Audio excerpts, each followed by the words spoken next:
Well, when Greta was 18 months old, she was having trouble breathing, and we were concerned that maybe she had pneumonia or something, so we took her to urgent care. They weren't sure, but it looked like her lung had collapsed, her left side. So we got sent to the emergency room here at DeVos Children's Hospital. They did a CT scan. They said that it looked like that there was possibly a mass on her lung.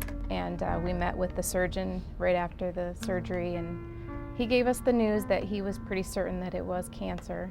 Greta was actually diagnosed with a very rare and aggressive tumor called a Ewing's family sarcoma tumor, and it had developed very quickly in her left chest.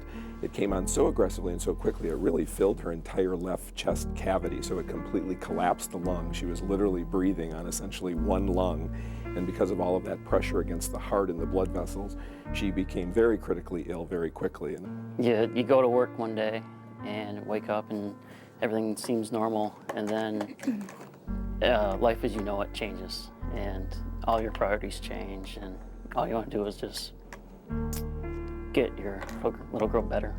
Clearly, Greta just truly dwarfed in her bed in the pediatric intensive care unit with breathing tubes and machines and IV equipment and so many nurses and specialists working so quickly and so efficiently to stabilize her and to literally save her life.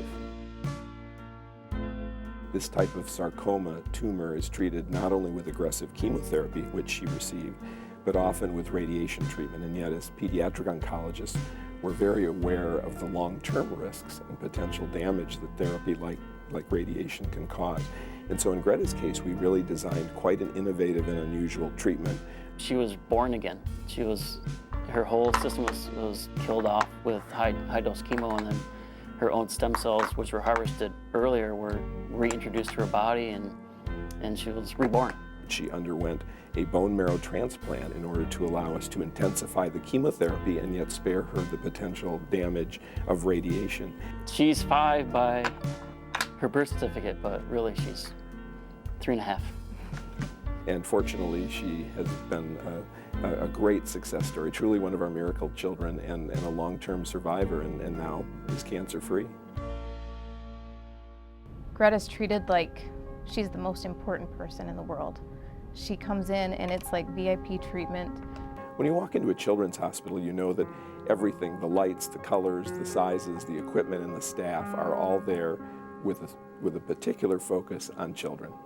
And I'm an adult, and I know that they probably treat all the kids that way here, but you know, it makes me feel like Greta's like their favorite, you know.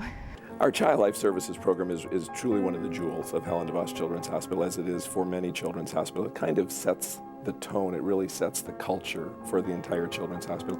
We're so lucky and thankful that we live in West Michigan because of this amazing hospital. And the entire team of specialists at Helen DeVos Children's Hospital gathered together with really one purpose and one mission, and that's to treat and successfully cure incredible children like Greta.